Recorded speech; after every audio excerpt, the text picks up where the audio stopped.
Hi friends, welcome to Kiran's food diaries. ఇవాల్టి recipe తీపి బూరెలు. దీనికోసం నేను ఒక రాతండి గిన్నెలోకి 2 చిన్న గ్లాసుల బెల్లం తురుము వేసుకున్నాను. దానిని స్టవ్ మీద పెట్టుకొని కొద్దిగా వాటర్ పోసుకొని బెల్లం కరిగిన తర్వాత ఒక నాన్ స్టిక్ ప్యాన్లో దీన్ని వడపోసుకోవాలి.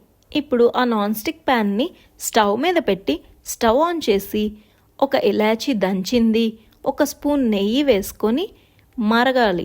మరిగిన తర్వాత దీన్ని నీళ్ళలో వేసుకుంటే ఇప్పుడు నేను చూపిస్తున్న విధంగా ఇలా బాల్ ఫామ్ అవుతుంది అని అంటే స్టవ్ ఆఫ్ చేసుకోవాలి.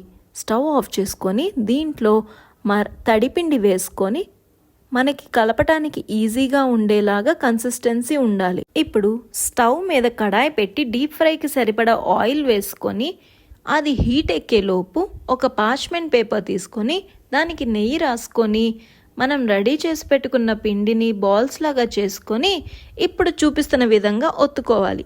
ఇలా ఒత్తుకున్న తర్వాత ఆయిల్ హీట్ అయిన దాంట్లో ఈ ఒత్తు పెట్టుకున్న అప్పలు వేసి గోల్డెన్ బ్రౌన్ వచ్చే వరకు ఫ్రై చేసుకోవాలి. ఇలా ఫ్రై చేసుకున్న వాటిని ఒక సర్వింగ్ ప్లేట్లోకి తీసుకోవాలి. ఇవి ఒక 15 days వరకు నిల్వ ఉంటాయి. మీరు ట్రై చేసి చూడండి. Thank you for watching. అలాగే please do like, share, subscribe to our channel. Thank you for watching. పక్కనే ఉన్న బెల్ ఐకాన్ని క్లిక్ చేయడం మర్చిపోకండి.